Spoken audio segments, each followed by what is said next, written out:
कृष्णासाय गोविंदाय नमो नमः।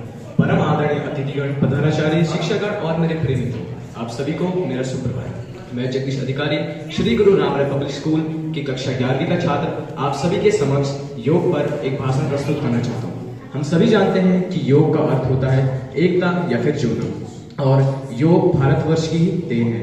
यह भारतवर्ष की देन इसलिए है क्योंकि यह सिंधु घाटी की सभ्यता से जुड़ी हुई है। योग करने से हमारे अंदर के 7 तत्व हमारे 7 चक्र एक्टिवेट हो जाते हैं, और इसी की वजह से जापान के लोग भी टेलीकिनेसिस जैसी शक्तियों को भी हासिल कर पाते हैं।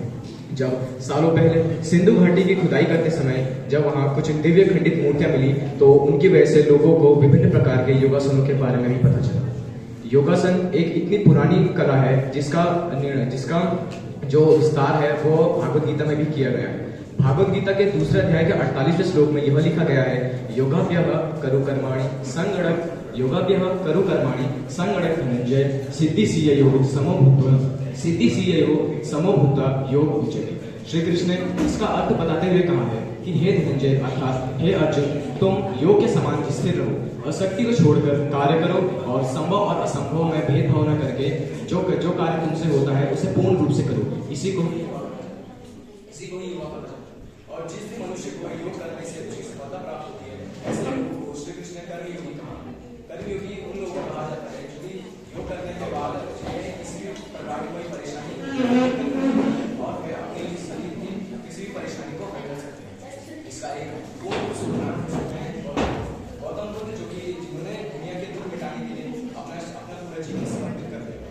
गौतम बुद्ध ने अपना जीवन समर्पित इसलिए करा क्योंकि उन्होंने जब चारों तरफ देखा कि लोग मृत्यु के बाद भी रो रहे हैं, मृत्यु के बाद जो इंसान चला गया उस पर रो रहे हैं, लेकिन वो यह समझ नहीं पाते हैं कि मृत्यु के बाद मनुष्य है उसे मोक्ष की प्राप्ति हो जाती है, लेकिन तब भी लोग इसे दुख की तरह होते हैं। इसीलिए वह जब आधी रात को अपनी पत्नी यशोधरा और बेटे राहु को छोड़कर चले गए, तो उनके जाने के दुख में उनकी पत्नी यशोधरा ने एक पंक्ति कही थी, वो कुछ इस प्रकार है कि सिद्धि हेतु स्वामी गए, यह बड़ी गौरव की बात।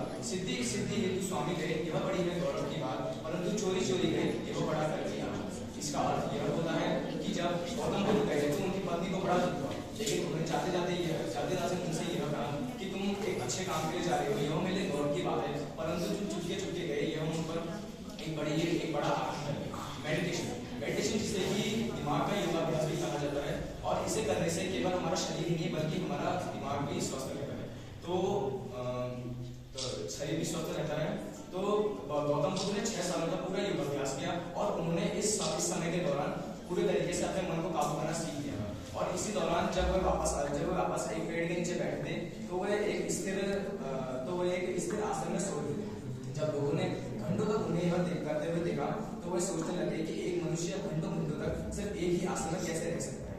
तो जब लोगों ने इसके पीछे की सच्चाई गौतम बुद्ध से पूछी, तो गौतम बुद्ध ने बोला कि उनका मन स्थिर है, इसलिए वह भी अपने शरीर को स्थिर रख सकते हैं। तो गौतम बुद्ध के जो शिष्य थे उन्होंने फिर से पूछा कि स्थिर और शरीर से हमारा क्या संबंध होता है। तो गौतम बुद्ध ने एक प्यारा सा जवाब दिया। उन्होंने बोला, जिस भी मनुष्य का शरीर, जिस भी मनुष्य का जो मन होता है, वो अगर उसे काबू में नहीं है तो वह उसके बिना कुछ भी नहीं कर सकता। अगर किसी मनुष्य का मन काबू में नहीं है तो कभी उसका मन खाना खाने का भी नहीं कर सकता, और खाना खाने से सिर्फ हमारे शरीर हड्डियां और मस्तिष्क को ही प्रभाव पड़ सकता है, परंतु दिमाग को कोई प्रभाव नहीं पड़ता, और आगे चलकर यही उसकी मौत का कारण भी बन सकता है। इसलिए योग और ध्यान दोनों ही चीजें बड़ी ही महत्वपूर्ण है। अंत में अपनी वाणी पर विश्राम देते हुए मैं यही कहना चाहूंगा कि हमारे जीवन में योग और ध्यान इतना ज्यादा महत्वपूर्ण हो चुका है कि शायद ही लोग योग करते होंगे और स्वस्थ रहते हैं। तो जिस भी मनुष्य ने अगर अभी से अपने मन को काबू करना सीख लिया है, तो वे समाज के सामने ताड़ ठोकर यह कह सकता है कि अब भगवान ने मुझे मेरे लक्ष्य तक पहुंचकर रोक नहीं सकते। धन्यवाद आपका।